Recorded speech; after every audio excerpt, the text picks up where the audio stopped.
खुश आमदीद, खैर मकदम और वेलकम है आप सभी सामईन व नाज़रीन का आपके अपने ही पसंदीदा यूट्यूब चैनल रिजवान ज़हीर पर।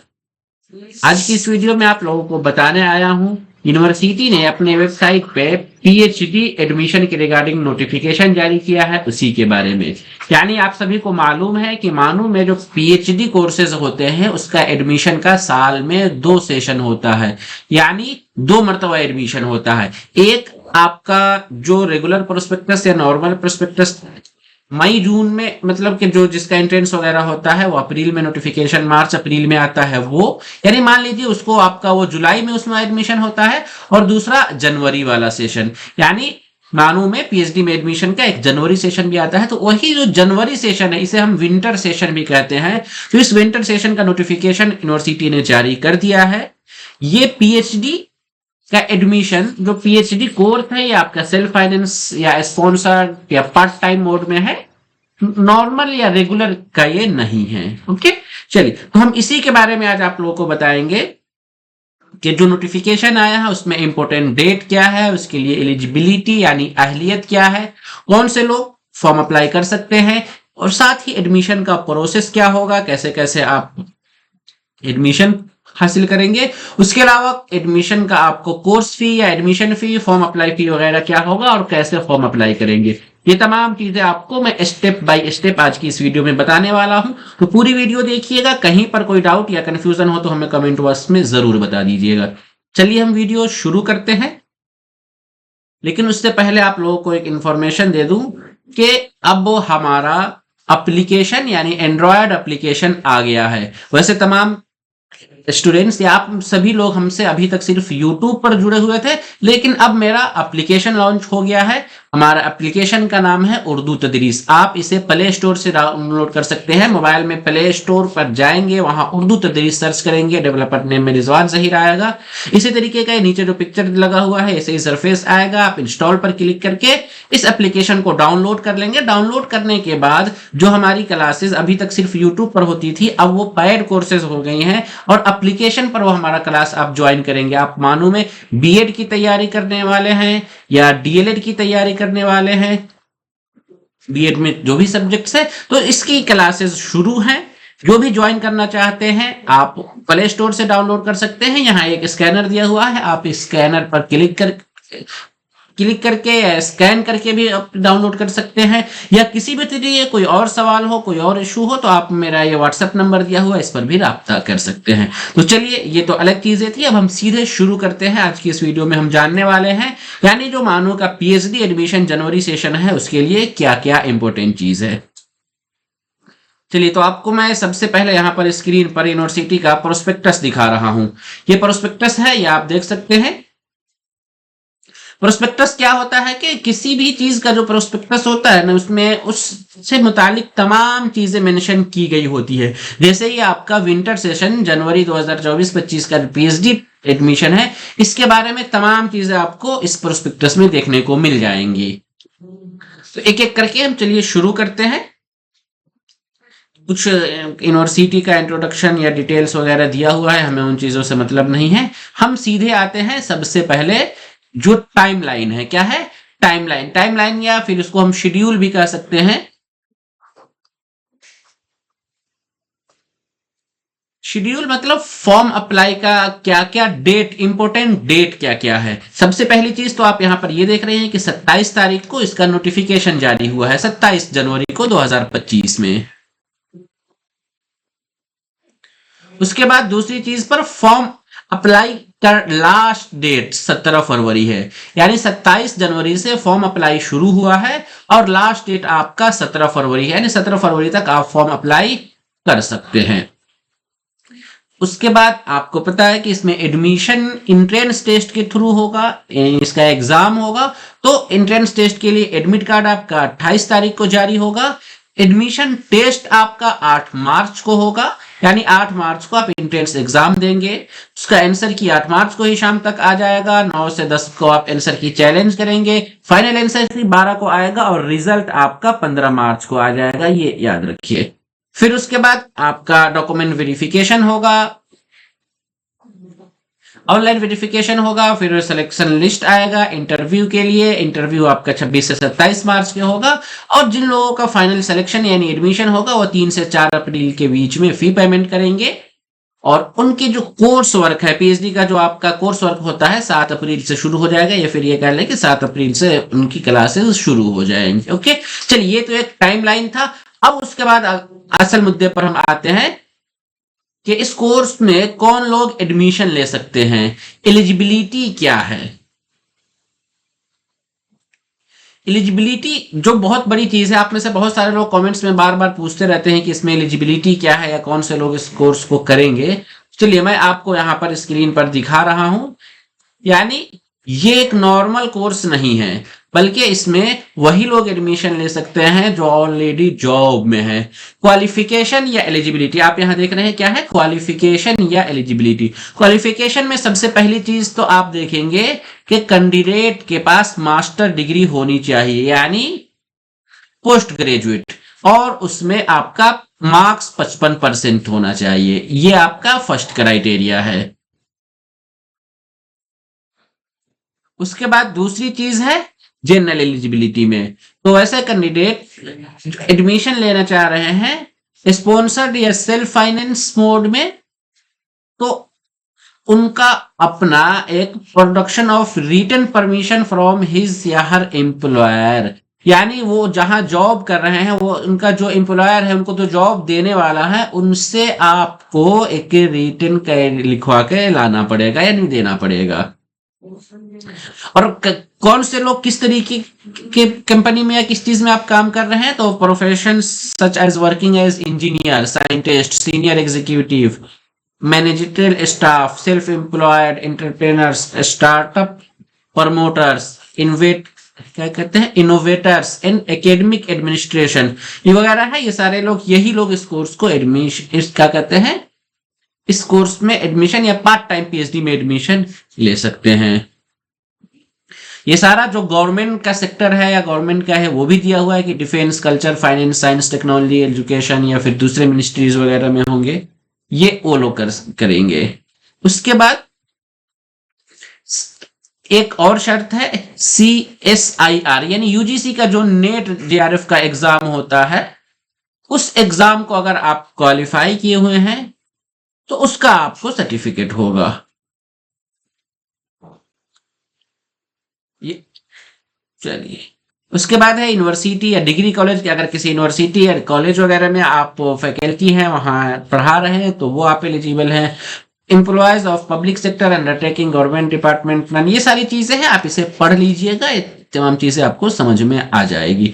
अब उसके बाद जो एक बहुत ही टफ कंडीशन या ये है कि ही या she should be a permanent regular full time employ, यानी ये देख लीजिए परमानेंट हो, रेगुलर हो या फुल टाइम एम्प्लॉय हो, एंड वो मिनिमम वर्किंग एक्सपीरियंस कम से कम 3 साल का वो वर्किंग एक्सपीरियंस रखता हो, तो ही वो इसके लिए एलिजिबल है। ओके,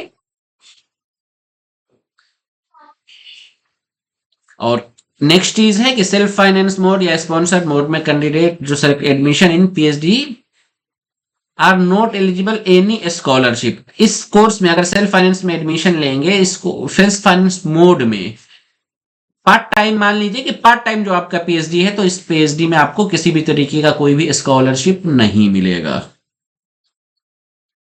और उसके अलावा एक और चीज है कि self finance candidate from outside the location, यानी जो बाहर के कैंडिडेट है, जो बाहरी स्टूडेंट्स हैं 50 की, हाँ, तो उनको 50 किलोमीटर के रेंज में यूनिवर्सिटी में रहना पड़ेगा, उसके आसपास ही रहना पड़ेगा, या फिर रिटर्न में देना होगा कि हम यहीं पे रह रहे हैं। घर से रह के आपका काम नहीं चलेगा। ये सिर्फ लेकिन आपका क्या है, कोर्स वर्क के लिए कंडीशन है, बहुत अलग चीजों के लिए ये कंडीशन नहीं है। चल,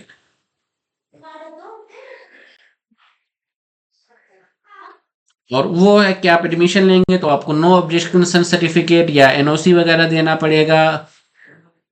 ये तमाम चीजें हैं, आप इन चीजों को पढ़ लीजिएगा, एक मिनट तो देख लीजिएगा तो समझ में आ जाएगा। अब चलिए, अब इसके बाद दूसरी चीज हम आपको यहाँ पर बता रहे हैं कि किस किस डिपार्टमेंट में कौन कौन से कोर्स में एडमिशन के लिए सीट अवेलेबल है, वैकेंसी है।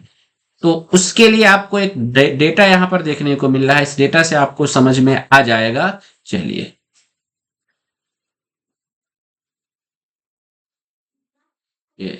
ये आपका सोशल साइंस का डिपार्टमेंट है, डिपार्टमेंट ऑफ सोशल साइंस। इसमें हिस्ट्री डिपार्टमेंट में ये सीटें हैं। यूआर के लिए 2 है, ओबीसी के लिए 3 है, एससी के लिए 1 है, एसटी के लिए 1 है, ईडब्ल्यूएस के लिए। नीचे पॉलिटिकल साइंस है, पॉलिटिकल या इकोनॉमी है, उसमें एक फील्ड दिया हुआ है सीट। सोशल वर्क का एक क्राइटेरिया आपको दिया हुआ, सॉरी, सोशल वर्क में कितनी सीटें हैं तो ये देख लीजिए कि ये एक स्पेशलाइजेशन कर दिया गया है।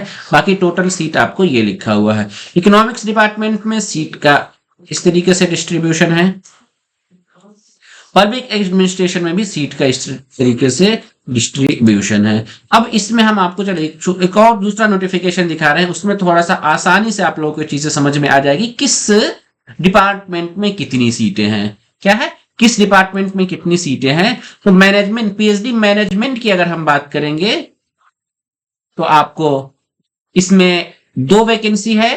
किस कैटेगरी के है ये आपके लिए मेंशन किया हुआ है। कॉमर्स की अगर हम बात करेंगे तो यहां पर भी वैकेंसी है, उसके लिए अलग अलग रिजर्वेशन को फॉलो करते हुए। मैथमेटिक्स डिपार्टमेंट में इतनी सीटें हैं और इसमें से किस कैटेगरी के लिए कितनी ही वो चीजें यहां मेंशन किया हुआ है। फिजिक्स की बात करेंगे तो उसके लिए ये दिया हुआ है। केमिस्ट्री में आपको ये चीजें दी हुई है। जूलॉजी, बॉटनी यानी साइंस वाला डिपार्टमेंट है इसमें। फिर computer science and information technology या आईटी वाला जो सेक्टर है उस सेक्टर में आपको उसके लिए सीट का ये स्पेशलाइजेशन है और टोटल सीट का यहाँ पर आपको ये डिस्ट्रीब्यूशन है। उसी तरीके से पीएचडी एजुकेशन की अगर हम बात करेंगे तो वहां आपको ये चीज दिया हुआ है। Teacher education, minority education, educational psychology, ICT educational, ये सारी चीजें हैं मेंशन। किस कैटेगरी के लिए कितनी सीटें हैं वो आपको इस चीज में दिया हुआ है। दक्कन स्टडीज में, पॉलिटिकल साइंस में, हिस्ट्री में, सोशल वर्क में, इकोनॉमिक्स में, पब्लिक एडमिनिस्ट्रेशन में, मास कम्युनिकेशन मैनेजमेंट में, ये सारा दिया हुआ है कि किस कैटेगरी में कितनी सीटें हैं। ओके, चलिए, तो ये चीजें समझ में आ गई। अब दूसरी चीज, उसके बाद एक जो एक टाइमलाइन है या शेड्यूल है जो मैं आपको तो ऑलरेडी पहले ही बता चुका हूं। एक और चीज अब आपके लिए इसमें क्या बच रहा था कि हाँ, कोर्स के लिए आपका कोर्स फी या एडमिशन फी वगैरह क्या होगा।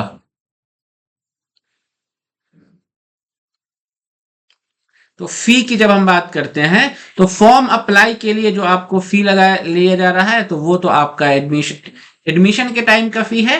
बाकी फी वो आपको कोर्स का फी होगा। एक मिनट में यहां पर भी स्क्रीन पर आपको दिखा रहा हूं, इससे आपका सारी चीजें क्लियर हो जाएंगी। हाँ, रजिस्ट्रेशन कम एप्लीकेशन फी। फॉर्म अप्लाई के लिए आपको 1500 रुपए का फी देना पड़ेगा। ये सिर्फ रजिस्ट्रेशन के लिए या ऑनलाइन अप्लाई के लिए है।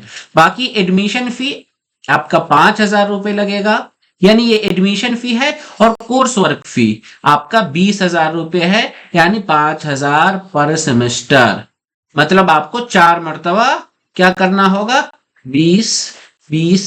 4 मरतबा 5K का पेमेंट करना होगा पर सेमेस्टर, यानी एवरी 6 मंथ। ये कोर्स वर्क फी है। बाकी सेमेस्टर फी फॉर स्पॉन्सर्ड या पार्ट टाइम कैंडिडेट तो यहां पर आपको पर सेमेस्टर 22,000 का फी देना पड़ेगा। टॉपिक मॉडिफिकेशन या सिनॉप्सिस रीसबमिशन वगैरह कुछ होगा तो उसके लिए भी 5,000 का पेमेंट होगा। थीसिस सबमिशंस या एवेल्युएशन, फाइनल जो हमारा सबमिशन होता है उसके लिए आपको 25,000 रुपए। तो एक चीज आपको यहाँ पे देखने को मिल रहा होगा कि इतना हाई फी क्यों ज्यादा लिया जाता है। तो देखिए, ये कोर्स ही आपसे ये है कि ये सेल्फ फाइनेंस मोड है। कैसा मोड है, स्पॉन्सर्ड या सेल्फ फाइनेंस का मतलब ही होता है कि उस कोर्स का खर्चा यूनिवर्सिटी या गवर्नमेंट एडमिनिस्ट्रेशन नहीं उठाएगी, बल्कि कैंडिडेट को खुद ही पूरा एक्सपेंडिचर उसका देना पड़ेगा।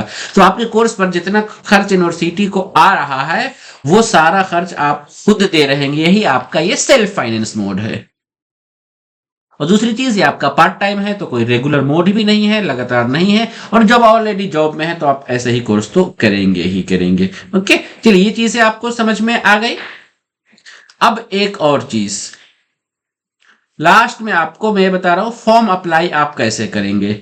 फॉर्म अप्लाई करने के लिए स्टेप बाय स्टेप का प्रोसेस आपको यहां पर स्क्रीन पर देखने को मिल जाएगा। सबसे पहले तो आपको मैं एक लिंक दिखा रहा हूं, इसी लिंक से या सिंपली मानो की वेबसाइट पे भी सर्च करके जा सकते हैं। लेकिन ये देखिए ब्लू कलर का ये जो आपको लिंक दिखाई दे रहा है manu.cu.in PE admission, part time admission, ये जो है आपको इस पे क्लिक करना है। क्या करना है, इस पे जाना है। अच्छा हाँ, कोर्स ऑनलाइन रजिस्ट्रेशन फी वाले में 1500 रुपए तो जो इंडियन स्टूडेंट्स है, अगर कोई फॉरनर्स है बाहरी है तो उसको 2500 रुपए देने पड़ेंगे। एडमिशन के लिए फॉर्म अप्लाई करने के लिए इस लिंक पे आपको जाना है। जैसे इस लिंक पे क्लिक करेंगे उसके बाद आपके पास पेज ओपन होगा, उस पेज में ये ऑप्शन सारा लिखा हुआ देखने को मिल जाएगा। सबसे पहले आपको यहाँ पे अपना नाम डालना है, फर्स्ट नेम, मोबाइल नंबर, अच्छा middle name, last name, father's name, email ID, mobile number, gender male female जो भी है, डेट ऑफ बर्थ, तारीख पैदाइश, सिक्योरिटी क्वेश्चंस, ये एक तरीके का फॉर्मेलिटीज वगैरह होता है, उसका आंसर आपको लिखना है। जो भी सिलेक्ट करेंगे कैप्चा डाल के रजिस्टर पर क्लिक करेंगे। जैसे ही रजिस्टर पर क्लिक करेंगे उसके बाद आपके मोबाइल और ईमेल दोनों पर एक मैसेज आ जाएगा। उस मैसेज में आपका रजिस्ट्रेशन नंबर और पासवर्ड होगा। क्या होगा, रजिस्ट्रेशन नंबर और फिर पासवर्ड, उसी को यहाँ पे डालना है, रजिस्ट्रेशन नंबर और पासवर्ड दोबारा से लॉगिन करने के टाइम में। ठीक है। हाँ एक चीज और, जैसे ही आप इस लिंक पे क्लिक करके यूनिवर्सिटी की वेबसाइट पे जाएंगे ना तो दो ऑप्शंस आपको रजिस्ट्रेशन या लॉगिन यहाँ पे दिखने को मिलेगा। जैसे ये आपको यहाँ पर दिखा रहा है, तो फर्स्ट टाइम आप न्यू रजिस्ट्रेशन पर इस पर क्लिक करेंगे।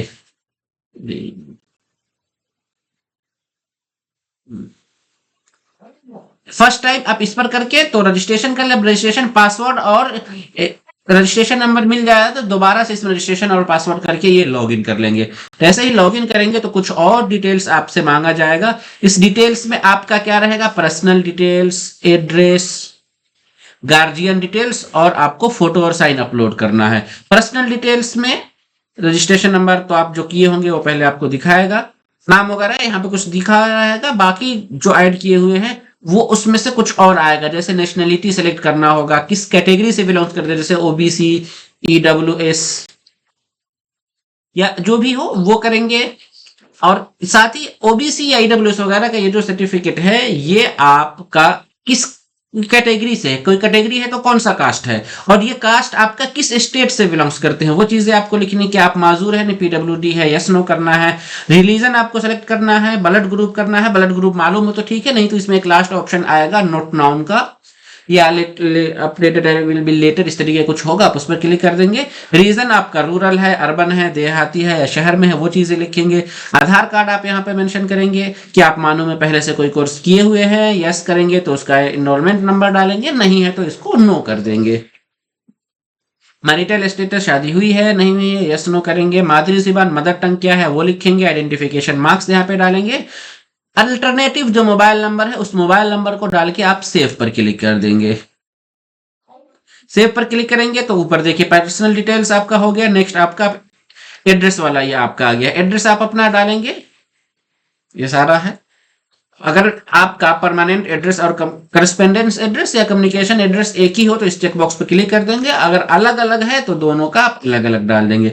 अलग डालने के बाद यहाँ पर आप सेव पर क्लिक करेंगे। सेव पर क्लिक करने के बाद तीसरे ऑप्शन पर आ जाएंगे फोटो और सिग्नेचर अपलोड करने का। फोटो और सिग्नेचर अपलोड कर यहाँ पे अपलोड करेंगे तो फिर दोबारा से आपको यहाँ पे सबमिट करना होगा। सबमिट करने से पहले एक चेक बॉक्स है, सभी को क्लिक करना होगा कि हाँ हमने जो भी डिटेल्स डाला है वो वेरीफाई कर रहे हैं, सब बिल्कुल सही है। तो सबमिट फॉर योर रजिस्ट्रेशन इस पर क्लिक कर दीजिए, आपका रजिस्ट्रेशन हो गया। जब रजिस्ट्रेशन हो गया तब आपको फिर से उसमें आगे नेक्स्ट आना है और कोर्स सेलेक्ट करना है। तो ऑलरेडी आपको पीएचडी स्पॉन्सर्ड या फाइनेंस मोड दिखा रहा है। कोर्स कौन में आप एक डिपार्टमेंट डालेंगे, कौन सा डिपार्टमेंट है, फिर स्पेशलाइजेशन आप क्या ले रहे हैं, चूज कर रहे हैं वो डालेंगे। उसके बाद तब नेक्स्ट आपको इसी में कुछ चीजें हैं जो आपका एजुकेशनल क्वालिफिकेशन के रिगार्डिंग है। जैसे आप उर्दू आपने किस बेस पर पढ़ा है, आप उर्दू उसके लिए टिक करेंगे, वो अपलोड करेंगे। अगर आप उर्दू आपके पास नहीं है तो देखिए सेल्फ फाइनेंस मोड में एक ऑप्शन आपके पास ये है। उर्दू नहीं भी है तो भी एडमिशन हो जाएगा, लेकिन हाँ ये है कि एडमिशन होने के बाद 2 CGPA का क्या कहते हैं,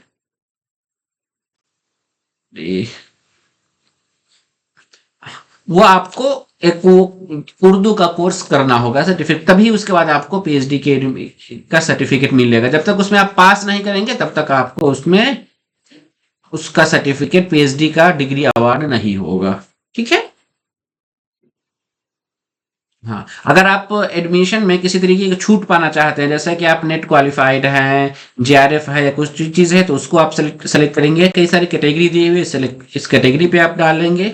नेक्स्ट उसके बाद आप पहले से एमफिल वगैरह किए हैं नहीं है, जो भी है वो टिक कर लेंगे। अगर है तो यस, नहीं है तो नहीं करेंगे। क्वालिफिकेशन लेवल में पोस्ट ग्रेजुएट जो आपका पीजी है यानी मास्टर है उस पर क्लिक करेंगे। और डिग्री का नाम क्या है, एमए, एमएससी, एमकॉम, इस तरीके से जो भी है। यूनिवर्सिटी आप कौन से यूनिवर्सिटी से किए हैं उस यूनिवर्सिटी का, जैसे एग्जांपल के लिए मानू अगर है तो मानू लिखेंगे। आप वो जिस यूनिवर्सिटी से अपना वो पीजी किया हुआ है वो लिखेंगे, उसका आप उसी यूनिवर्सिटी में उस पीजी कोर्स का रोल नंबर या एनरोलमेंट नंबर क्या है, सब्जेक्ट क्या है, रिजल्ट आपका अवेटेड है या पास है। और पास है तो फिर पासिंग ईयर है, परसेंटेज कितना मिला है या सीजीपीए क्या मिला है, वो चीजें आपको लिखनी है। एम्प्लॉयर डिटेल्स, आप अभी प्रेजेंट में जहां जॉब कर रहे हैं तो आपको अपने जॉब का डिटेल्स लिखना होगा।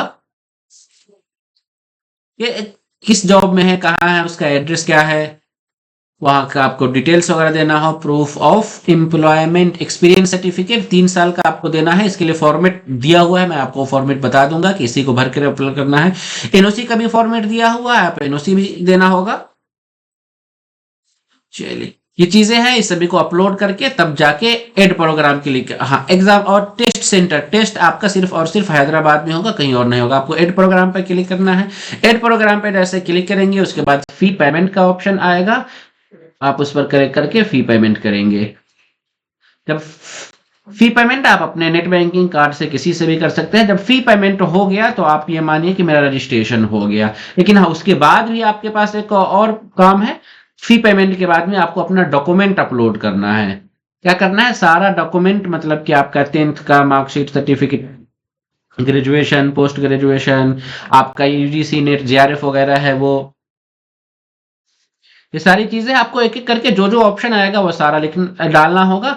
जब डाल लेंगे तब जाके आपका फाइनल एप्लीकेशन अप्लाई हो जाएगा, फॉर्म सबमिट हो जाएगा। और हाँ, एक चीज, ये डॉक्यूमेंट जो अपलोड करने का है, अगर अभी नहीं है तो डॉक्यूमेंट विदाउट पेमेंट हो जाएगा तो आपका कोर्स फाइनल हो गया। हाँ, जब रिजल्ट आएगा तो रिजल्ट के बाद ये डॉक्यूमेंट अपलोड उस टाइम भी कर सकते हैं। बाय द वे, अगर अभी अवेलेबल है तो आप अभी भी कर सकते हैं। ठीक है, ये चीजें हो गई कैसे अप्लाई करना था। और लास्ट में आप लोग को इस वीडियो में वो बता रहा हूं कि जो फॉर्मेट क्या है, जो एम्प्लॉयमेंट सर्टिफिकेट का या एनओसी का, एनओसी या एम्प्लॉयमेंट सर्टिफिकेट, ये दोनों आपका अपने डिपार्टमेंट आप जहां जॉब कर रहे हैं वहीं से आपका ये इश्यू होगा। देखिए, एक्सपीरियंस लेटर, ये एक्सपीरियंस सर्टिफिकेट, ये आपको है, ये फॉर्मेट दिया हुआ है। इस फॉर्मेट से ही आपको फिल करके सारा ये करके सिग्नेचर, डिजिग्नेशन जो भी है वो करके तब आपको पीडीएफ बना के अपलोड करना है। और दूसरा आपको नो ऑब्जेक्शन सर्टिफिकेट या एनओसी का सर्टिफिकेट है, ये एनओसी है। इस एनओसी को ही इसी का मतलब इसी को आप प्रिंट करा सकते हैं या ऐसे ही फॉर्मेट बनवा सकते हैं। बनवा के जो चीजें लिखी हुई वो सारा मेंशन करके सिग्नेचर मोहर करा के और पीडीएफ बना के इसे अपलोड कर देना है। ओके, चलिए, तो आज की इस वीडियो में यही बताना था कि पार्ट टाइम पीएचडी का जो एडमिशन आया है उसका एक एक करके पूरा प्रोसेस क्या है, कैसे अप्लाई करेंगे, कौन लोग एलिजिबल हैं, इंपॉर्टेंट डेट उसके लिए क्या है और किस तरीके से आपका एडमिशन होगा। चलिए, तो आज की इस वीडियो को हम यहीं पर एंड करते हैं। किसी तरीके का कोई और इशू हो या कोई डाउट हो तो हमें कमेंट बॉक्स में लिख सकते हैं। शुक्रिया, अल्लाह हाफ़िज़।